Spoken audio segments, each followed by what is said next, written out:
In hierdie episode gaan ek praat oor wat jy kan maak en wat ons in ons kunstklas gemaak het.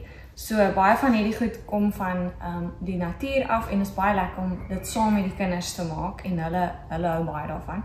So ons het ons eie verfkwaste gemaak wat so lyk, so dis 'n bietjie gras verbind aan 'n stokkie en dit maak baie mooi merke en patrone. Hierdie is koffie en ink.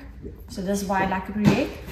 Hierdie is die klei wat ons gebruik het. So hierdie was nou in 'n oond en dit het so gebak. Ek het dit in die laaste video gewys. Dan het ons hierdie gom wat ons gemaak het en die resep sal onder wees. En dis baie lekker om hierdie te maak. Sommige met die kinders, hulle hou daarvan om soos ietsie te kook. Hierdie is die gom en dit lyk so en dit werk baie goed. So soos jy hier kan sien, is dit baie sterk en kom nie maklik af nie.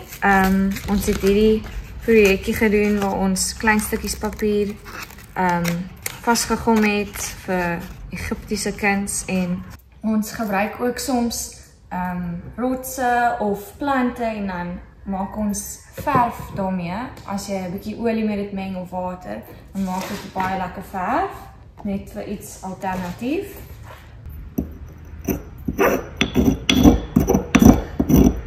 So ons vat grond van buite af en maak dit lekker fyn.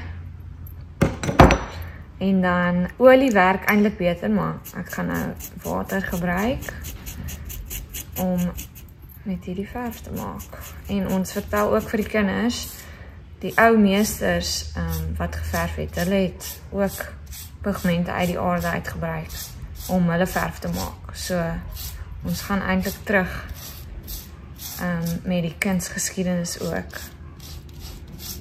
met hulle ou tegnieke. En dan laastens, ek het ook oor hierdie gepraat in 'n ander video, maar hierdie is nou paper maché en dit werk ook baie lekker. Dis 'n baie lekker projek en dis ook net natuurlike goed of eierboksies. En ja, so alles hierdie kom van die tuin af en dit kan weer terug in die aarde ingaan.